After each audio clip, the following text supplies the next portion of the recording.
Hello everyone, I am Anuj. I am preparing for banking exam. Let's do it together. तो कल है ना, कल मैं अपना इंटरव्यू देने गया था 14 Feb 2025, पैनल नंबर 3, LUC के लखनऊ में मेरा इंटरव्यू था। वेब मॉल के पास कोई था होटल, मुझे उसका नाम नहीं पता। मैं वहाँ पे मतलब फ़ोटो वोटो लगा ही दूंगा ऑब्वियसली, जैसे जैसे मैं बोलते जा रहा हूँ। और काफ़ी भीड़ थी, होटल के बाहर भी काफ़ी भीड़ थी। और हम लोगों का टाइमिंग था 1 बजे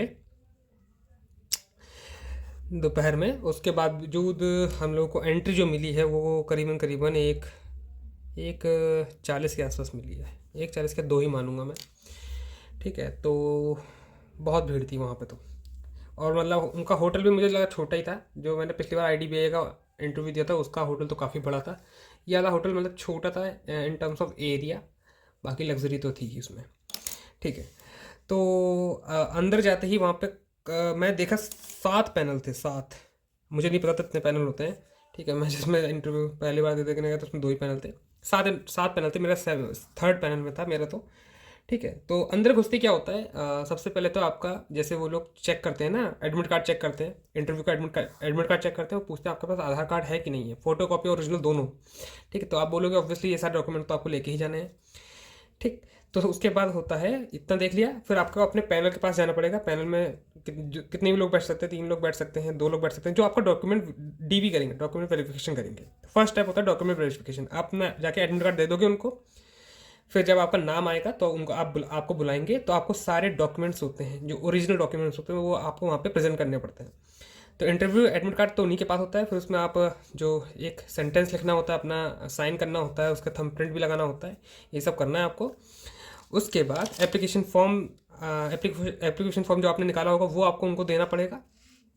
ये 2 मेन डॉक्यूमेंट हैं, यही दोनों मेन डॉक्यूमेंट अब इंटरव्यू तक जाएंगे। बाकी बाकी और डॉक्यूमेंट से उनको वैसे कोई मतलब नहीं होता। फोटो कॉपी आप रख जरूर लेना, मैं ही बोलता हूँ फोटो कॉपी की मतलब सेट तो बना के ही रखा करो, ताकि इधर उधर हो जाए तो दिक्कत ना है आपको, है ना। उसके बाद फोटो, इस पर फोटो भी चिपका लेना, पेस्ट कर लेना एडमिट कार्ड पे। ठीक है, जैसे एडमिट कार्ड में प्री मेंस का होता है वैसे ही इसका भी इंटरव्यू का एडमिट कार्ड होता है। और एप्लीकेशन फॉर्म आपने दे दिया वहाँ पे। उसके बाद आते हैं ओरिजिनल डॉक्यूमेंट्स जो आपने अपलोड करे होंगे, है ना। जो आपने अपलोड करे होंगे वही डॉक्यूमेंट मांगे आपसे। तो मेरे से ओरिजिनल डॉक्यूमेंट मांगे, मेरा आधार कार्ड, पैन कार्ड, है ना। 10th की मार्कशीट मांगी मेरे से ओरिजिनल, ये सब ओरिजिनल बता रहा हूँ मैं। जो मैंने अंडर ग्रेजुएशन करा है डिग्री, उसकी डिग्री मांगी और मार्कशीट जितनी थी वो सब मांगी, सेमेस्टर वाइज जो भी है। फाइनल वाली मांग सकते हैं या फिर सेमेस्टर वाइज जो भी उनके सही लगेगा वो मांग लेंगे। जो आपको मांगेंगे देना पड़ेगा, ये सब आपको ओरिजिनल रखना है आपके अपने पास। कास्ट सर्टिफिकेट मांग लिया मुझसे, जो मेरे लगते हैं। मैंने सेंट्रल और स्टेट जो भी दोनों बनते हैं, इंग्लिश और हिंदी में बनता है, वो मैंने दोनों दे दिया उनको। और CCC का जो मेरे पास सर्टिफिकेट था मैंने वो दे दिया, अगर आपने फील्ड करा है तो। अगर आपने कंप्यूटर में कुछ फिल नहीं करा तो आपको कुछ देने की जरूरत नहीं है, लेकिन आपने जो डॉक्यूमेंट्स अपलोड करने हैं वो तो आपको देने ही देने हैं वहाँ पे, है ना। क्योंकि वही क्रॉस चेक हो रहे होते हैं बस। उसके बाद सेकंड नंबर पे आपका बायोमेट्रिक चेक होता है। बायोमेट्रिक पहले भी हो सकता है, बाद में भी हो सकता है, कोई जरूरी नहीं है। इस डॉक्यूमेंट वेरिफिकेशन के बीच में भी आपको बुला सकते हैं। तो क्योंकि बायोमेट्रिक को होने में ज़्यादा टाइम नहीं लगता, आपका थंबप्रिंट लेंगे और आपका एक फ़ोटो लेंगे। बायोमेट्रिक हो गया, अब आप बैठ जाओ बस। आपका ये 2 डॉक्यूमेंट हैं, ये एक जो सर होंगे वो इन्विजिलेटर होंगे, वो लेके चले जाएंगे। इंटरव्यू जब आपका कॉल आएगा, एक हॉल में बैठा देंगे। आपका जब कॉल आएगा आपका नाम लिया जाएगा, वहाँ पे आप देखते रहना। ठीक, इंटरव्यू की कॉल आएगी, आपको वहाँ पे चले जाना है। एक टाइम पे 3 बच्चे या फिर 4 बच्चे जैसे भी हो जा सकते हैं। वहाँ पे कुर्सियाँ पड़ी रहती हैं, बैठे रहते हैं। फिर एक रूम बना होता है, हॉल टाइप ऐसे करके हॉल होता है। हर जगह का अलग अलग होगा, मैं ये नहीं बता, जो मेरा था मैं बता रहा हूँ। यहाँ पे रूम बने थे, ये रूम। यहाँ पे ऐसे 3 चेयर पड़ी हुई थी, एक चेयर उसकी इन्विजिलेटर की थी, वो यहाँ पे बैठे था। फिर एक एक करके नंबर से बुला रहा था। ऐसे करके बहुत सारे रूम थे, बहुत सारे बच्चे ऐसे बैठे हुए थे पूरे हॉल में। ठीक है, तो एक का हो जाए, फिर यहाँ से ऐसे उठ के जा रहे थे। अंदर जाते ही ऐसे करके हॉल था, यहाँ पे डेस्क रखी थी, यहाँ पे बैठे थे 1 2 3 4 5 लोग बैठे थे। मेरे पैनल में 3rd पैनल में 5 लोग बैठे थे। ये था, ऐसे करके हॉल था। फिर यहाँ जाके बैठना था आपको, यहाँ पे 5 लोग बैठे थे। मेरे में एक फीमेल मेंबर थी और 4 मेल मेंबर थे। इंटरव्यू हो जाता है स्टार्ट। ठीक, अब यहाँ से मैं मतलब पूरा इम्प्रोवाइज है, मतलब अपने मुंह से बताता रहूँगा जो मुझे याद आता रहेगा। मैंने बोला मैं आई कम इन, जो स्टैंडर्ड होता है। जैसे कोई भी दिख जाए इंसान, जैसे मैम सर जिसकी भी आँख पड़ जाए, उनसे बोलो मैं आई कम इन। फिर गुड इवनिंग, गुड आफ्टरनून, जो भी आपका चल रहा हो time. Good evening, good afternoon to everyone. मेरा गुड इवनिंग चल रहा था तो गुड इवनिंग टू एवरीवन। ठीक है, फिर वो जब तक बैठने का ना बोले, ऑब्वियसली ये सब तो आपको पता ही होना चाहिए, एडिकेट्स है। चेयर के पास जाकर खड़े हो जाओ, जब तक वो लोग बैठने को ना बोलें, ठीक है, तब तक बैठिएगा नहीं। वो उनमें से बैठने को बोल ही देते हैं, ठीक है। 5 लोग होते हैं, 5 में 3-4 लोग बैठने को बोल देते हैं, है ना। तो बैठने को बोल दिया, उसके बाद वो कहते हैं आपका नाम अनुज है, जैसे मेरा नाम अनुज है, तो उन्होंने बोला अनुज अपने बारे में कुछ बताइए। तो अनुज ने अपने बारे में बताया कि मेरा नाम अनुज है, मैं लखनऊ में रहता हूँ, अपने पेरेंट्स के साथ रहता हूँ। मैंने अपना ग्रेजुएशन करा है अपने कॉलेज से। कॉलेज का नाम बोला मैंने, ग्रेजुएशन में क्या करा है, BCA, तो मैंने वो बोला है, ठीक है। उसके बाद फादर क्या करते हैं, फादर का ऑक्यूपेशन बोला है। और फिर जो फादर का ऑक्यूपेशन था कि गवर्नमेंट जॉब में है वो, और जेल डिपार्टमेंट में है, तो जेल डिपार्टमेंट बोला। और जैसे ही मैंने जेल डिपार्टमेंट बोला, और उसके बाद मैंने अपनी हॉबी बोली कि स्केचिंग करता हूँ, ठीक है। इतना ही बोला, उस इतने बोलने पे ही वो लोग यहाँ पे जेल पे आ गए। अब जेल के उन्होंने मुझसे जो पूछा मैं वो बता रहा हूँ। देखो मैं यही बोल रहा हूँ कि हर किसी का अलग अलग होता है। आप ऐसे तैयार करके नहीं जा सकते कि आपसे वही चीज़ें पूछी जा सकती हैं। ऑब्वियसली जो बैंकिंग नॉलेज होती है वो तो आपको पता ही होनी चाहिए, लेकिन इतना नहीं पूछते हैं वो लोग कि डीप में नहीं पूछते, या फिर जो ऐसे फिक्स जो क्वेश्चंस होते हैं वो नहीं होते। जो मेरे में देखना, आप कोई भी फिक्स क्वेश्चन नहीं होगा। 2 ही 4 फिक्स क्वेश्चन थे जो मेरे इंट्रोडक्शन से ही आए थे। अगर आपको कोई बोल देता है ना कि अपना इंट्रोडक्शन दो, तो इंट्रोडक्शन देने से ही अब वो गाड़ी आपके हाथ में है, जिस डायरेक्शन में ले जाओगे वो लोग उस डायरेक्शन में जाएंगे। अब मैंने अगर जेल डिपार्टमेंट ना बोला होता तो जेल पे आती ही ना। मैंने जानबूझ के ऐसा करके बोला है कि ताकि ये हाईलाइटेड हो कि इसके बारे में पूछेंगे, मुझे सब पता है। स्केचिंग मैंने बोला कि इसके बारे में पूछेंगे तो सब पता है। उन्होंने बोला स्केचिंग कहाँ करते हो, मैंने कहा कि स्केचिंग करता हूँ। कहे तो और क्या करते हो, मैंने कहा स्केचिंग में कमीशन पे बेचता हूँ। कैसे बेचते हो, मैंने कहा प्रमोट करता हूँ यूट्यूब पे। फिर वो यूट्यूब पे आके कि यूट्यूब पे क्या करते हो। ऑब्वियसली मैं जो मॉक अपलोड करता हूँ वो आ गया। फिर उन्होंने एक क्वेश्चन पुट अप करा कि मॉक अपलोड करते हो तो अपने आप को आप गुरु मानते हो क्या, है ना। सब हिंदी में चल रहा है, ठीक है। गुरु मानते हो क्या, मैं कहा सर मैं गुरु नहीं मानता हूँ, मैं अपने आप को एस्पेरेंट मानता हूँ। और जो मैं अपना POV है, पॉइंट ऑफ व्यू है, जो मेरी अप्रोच है, क्योंकि हर एक इंसान की अप्रोच अलग अलग होती है, तो अपनी अपनी अप्रोच यूट्यूब पर डालना वही एक मेन चीज़ होता है, ठीक है। तो मैंने यूट्यूब के बारे में ये बोल दिया, स्केचिंग के बारे में मैंने अपना कमीशन वर्क बोल दिया जो मैं स्केचिंग करता हूँ। फिर वो लोग जेल डिपार्टमेंट पे आ गए कि अब जेल पे करीबन 4 से 5 मिनट बात हुई है। जेल के बारे में हर चीज़ पूछ ली उन लोगों ने, है ना, कि पापा कहाँ कौन सी जेल में काम करते हैं, है ना।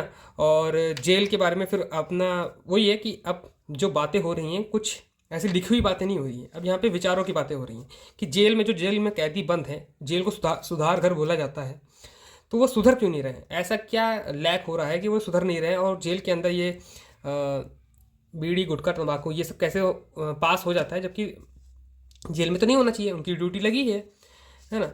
तो फिर वही है, उस पे आप जो भी आपका जो टेक होता है वो आप ले सकते हो। मैंने बोला कि हाँ। फिर उन्होंने बोला कैसे सुधारा जा सकता है, तो मैंने बस ये बोला कि जो हीनियस क्राइम करते हैं, जो मर्डर वर्डर करते हैं, और उसके बाद जो चोरी चकारी करते हैं, तो पहले चोरी चकारी पे ज़्यादा फोकस करना चाहिए, क्योंकि उनके सुधरने के चांसेस उनसे ज़्यादा होते हैं जो हीनियस क्राइम करते हैं, ठीक है। तो ये सब मैंने बातें करी और सुधारेंगे कैसे यही सब बताया। उन्होंने पूछा फिर ऐसे तो टाइम लग जाता, फिर कोई ठोस कदम नहीं है। मैं कहा सर सुधार भी होता है, ऐसा नहीं है, क्योंकि सुधार घर होते हैं। मोहनलालगंज में एक जेल है ना, और उस जेल का मैं नाम वापस से भूल गया। मैंने आज सुबह पापा से पूछा था, उस जेल का नाम उस टाइम पे भी भूल गया था। मैंने कहा मोहनलालगंज में एक जेल है, मॉडल जेल कहते हैं जिसको, जिसमें क्या होता है कैदी 6 बजे से सुबह 6 बजे से शाम के 6 बजे तक बाहर रह के बिजनेस कर सकता है अपना, कोई दुकान चला सकता है, या फिर कुछ भी कोई काम करना हो तो वो काम कर सकता है। वापस उसे जेल के अंदर ही आना है। तो वहाँ पे जितने सुधरे हुए लोग होते हैं वहीं पे जाते हैं। ये चीज़ था जो मैंने अपने मतलब जेल में कंक्लूड करा। फिर जेल से हटके लोग आ गए कन्वेंशन एनर्जी पे। ये सोलर पावर होता है कि गवर्नमेंट, जो हमारी गवर्नमेंट है, वो सोलर पावर पे तब पुश क्यों कर रही है, या फिर विंड एनर्जी पे तब पुश क्यों कर रही है, तो उस पर आपका क्या टेक है। तो मैंने वही बताया कि AQI है ना, क्यों बढ़ रहा है, यहाँ पर पॉल्यूशन हो रखा है, ये सब क्यों है, ये कार्बन एमिशन होता है ना। इससे कार्बन एमिशन किससे होता है, पेट्रोल से होता है, डीजल से होता है, ये सब जो हम यूज़ करते हैं AC से होता है। इसलिए हम लोग अभी ये सोलर एनर्जी पे जा रहे हैं कि इससे क्या होता है, इलेक्ट्रिक एनर्जी से कोई भी ये कार्बन एमिशन नहीं होता है ना।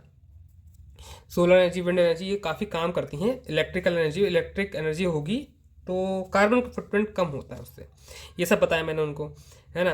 कह रहे अच्छा। मैं कहा कि अपने यहाँ सोलर एनर्जी का काफ़ी यूज़, मतलब सोलर एनर्जी का काफ़ी यूज़ है, गवर्नमेंट काफ़ी बढ़ावा दे रही है सोलर पैनल यूज़ करने के लिए। उसके बाद उन्होंने पूछा कि मैंने वर्ल्ड की गवर्नमेंट को बोल दिया ना कि जितने वर्ल्ड गवर्नमेंट हैं वो सब यही कन्वेंशन एनर्जी पे जा रही है। कह रहे कि कोई पैक्ट बनाए क्या, कोई एग्रीमेंट भी है, तो वही पेरिस एग्रीमेंट मैंने बता दिया, ठीक है। कह रहे ओके। तो उसके बाद फिर एक सर ने बैंकिंग, अब आता है बैंकिंग। सर ने बैंकिंग का पकड़ लिया, पूछा बैंकिंग में डिपॉजिट होते हैं तो कितने टाइप से डिपॉजिट हो सकते हैं, बैंकिंग का मतलब कोर क्या है। तो वही कस्टमर डीलिंग है, करंट अकाउंट, सेविंग अकाउंट इसे मैनेज करता है, लोन प्रोवाइड करना ये होता है, और इंश्योरेंस प्रोवाइड करना ये होता है, इन्वेस्टमेंट प्रोवाइड करना ये होता है बैंक का जो फाइनेंशियल काम होता है। ठीक है, तो उन्होंने बोला कि करंट अकाउंट और सेविंग अकाउंट में पैसा जमा हो सकता है, और किस टाइप से पैसे जमा कर सकते हैं। तो मैंने चेक से बोला, उनकी शायद जानने की और इच्छा थी, मैं बता नहीं पाया, इसमें थोड़ा मैं अटक गया था कि इसके आगे कुछ नहीं बता पाया मैं। फिर एक मैडम थी जिन्होंने डिजिटलाइजेशन पे पूछा कि डिजिटलाइजेशन कैसे वर्क कर रहा है, कैसे हम मतलब उसके क्या फ़ायदे हैं। तो मैंने वही बताया कि जो हमारा कन्वीनियंस है ना, डिजिटलाइजेशन जब आता है तो एक कन्वीनियंस हो जाता है कि हमें ज़्यादा वर्क नहीं करना पड़ता, ये कंप्यूटर ज़्यादा वर्क कर देता है हमारे लिए। पहले क्या रजिस्टर मेंटेन करने पड़ते थे, कोई भी डिपॉजिट आया तो उसका एक एंट्री होती थी, उसको एंट्री करना पड़ता था। अब क्या होता है, सब डिजिटलाइजेशन हो गया है, आपको वो एंट्री नहीं करनी पड़ती, वो कंप्यूटर खुद एंट्री कर देता है। ठीक है, तो मैडम ने पूछा कि अरे ऐसे कैसे, यहाँ पे थंबप्रिंट लगाते हैं तो थंबप्रिंट चलता नहीं है, या फिर सर्वर नहीं चल रहा होता बैंक का, ये सब कैसे होगा। तो मैंने वही बोला कि अरे ये सब लॉजिस्टिक प्रॉब्लम है, लॉजिस्टिक और इंफ्रास्ट्रक्चर की प्रॉब्लम है, इसमें डिजिटलाइजेशन का कोई वो रोल नहीं है, इसमें लॉजिस्टिक और इंफ्रास्ट्रक्चर की प्रॉब्लम है जो धीरे धीरे सुधरता रहेगा, क्योंकि ये इवॉल्व होता रहता है ना, ये अपग्रेड होता रहता है। तो ये एक इवेंचुअली एक ऐसा दिन आएगा जहाँ पे ये सब खत्म हो जाएगा, फिर स्मूथली सब कुछ काम करेगा। तो वो उनको सेटिस्फाई लगा आंसर। फिर आगे बढ़ते हैं, सबसे लास्ट जो क्वेश्चन मुझसे पूछा गया, अब मैं कुछ क्वेश्चन पूछ रहा हूँ, कुछ कन्वर्सेशन पूछ रहा हूँ। फिर उन्होंने पूछा मेरे से कि मेक इन इंडिया क्या है। मेक इन इंडिया पूछा था, और पूछा था पावर ऑफ अटॉर्नी क्या है। तो पावर ऑफ अटॉर्नी मुझे पता तो था, लेकिन मैंने बोलते सॉरी सर मुझे इसके बारे में नहीं पता। ठीक है, क्योंकि मैं ब्लफ नहीं करना चाहता था। उसके बाद उन्होंने मेक इन इंडिया पूछा, कह रहा कोई बात नहीं मेक इन इंडिया बताओ। तो मैंने मेक इन इंडिया बता दिया कि मोदी गवर्नमेंट ने लॉन्च करा है। मैंने मोदी गवर्नमेंट बोल दिया, जबकि बीजेपी गवर्नमेंट बोलना चाहिए था। खैर, तो मेक इन इंडिया के बारे में पूछा, कह रहा क्या एम था इसका लाने का। तो मैंने ये बताया कि अच्छा एम था कि एक्सपोर्ट कम हो जाए, है ना, सॉरी इम्पोर्ट कम हो जाए, है ना, एक्सपोर्ट जाना इम्पोर्ट आना, इम्पोर्ट कम हो जाए, अपने अपने यहाँ के प्रोडक्ट्स यूज़ करें, इसलिए मेक इन इंडिया को बढ़ावा दिया गया था। तो ये भी सेटिस्फाई उनको आंसर लगा। देखो जो क्वेश्चन पूछे बहुत ही ऐसे जनरल क्वेश्चन पूछे हैं, ऐसा कोई अलग से तो क्वेश्चन नहीं पूछ लिया है उन लोगों ने। मुझे लगा मैं बीसीए बोलूँगा तो मुझे भी लगा बीसीए के बारे में पूछेंगे, लेकिन ऐसा कुछ नहीं होता है। आप माइंड बैकअप बना के नहीं चल सकते हो, जितना आपको अभी तक आता है उसी से पूछेंगे वो। ठीक है, वही चीज़ें कन्वर्सेशन पे ज़्यादा फोकस करते हैं कि ये लड़का बात कर लेता है कि नहीं कर लेता है, बात करनी आपको आनी चाहिए बस, है ना। तो इतना ही मेरा इंटरव्यू चला है, इतना ही जितना मैंने बताया उतना ही पूछा है, और एक दो क्वेश्चन अगर और पूछोगे तो मैं भूल रहा हूँ। फिर ये जितना हाईलाइटेड पाता उतना बता दिया मैंने आपको। करीबन 10 से 12 मिनट इंटरव्यू मेरा चला है। उसके बाद एग्जिट। ठीक है, थैंक यू सर, वो खुद ही बोल देंगे थे ओके बेटा थैंक यू। तो आप सब आपको बोले thank you to everyone, thank you sir, फिर आप एग्जिट कर लोगे। फिर आपके पीछे वो मार्क्स देते रहेंगे। मुझे आवाज़ तो आ रही थी, मार्क्स की आवाज़ आ रही थी शायद, लेकिन इतना सुन नहीं पाओगे, रुकोगे थे ना, चलते चले जाओगे। फिर चल के आपको वापस से अपने पैनल के पास जाके आपको बताना पड़ता है कि सर या मैडम जितने भी पैनल पे बैठे होते हैं, पैनल जो आपका डॉक्यूमेंट वेरिफिकेशन करता है, ठीक है, उनको जाके बताना होता है कि हाँ मेरा इंटरव्यू हो गया है बस। क्योंकि अगर उनको कोई डॉक्यूमेंट चाहिए होगा, क्योंकि वो अपने हमारे डॉक्यूमेंट चेक करते रहते हैं ना, अगर उनको कुछ चाहिए होगा तो आप आपसे मांग लेंगे। अब जो मैंने ये डॉक्यूमेंट वेरिफिकेशन बताया था, ये सिर्फ उनको बताया था जो एकदम फ्रेशर है। जैसे मैं एक फ्रेशर हूँ, मैं कहीं पे जॉब वॉब करके नहीं आया हूँ। अगर जॉब वॉब करके आओगे तो वही एनओसी या फिर लीविंग या फिर ज्वाइनिंग लेटर ये सब होता है, ये मुझे नहीं पता है। तो ये सब आपको पता होना चाहिए अगर आप जॉब कर रहे हैं। ऑब्वियसली जॉब करने वाले कहाँ वीडियो देख रहे होंगे, लेकिन फिर भी बता रहा हूँ जो फ्रेशर है उनके लिए कोई डॉक्यूमेंट नहीं है, बस इतने डॉक्यूमेंट चाहिए। तो ये रहा मेरा इंटरव्यू। आई थिंक मैंने सब कुछ बता दिया होगा आपको, और वीडियो को यहाँ एंड करते हैं। And that's all for today. I will meet you guys next video. Till then work hard and stay motivated. Thank you guys for watching.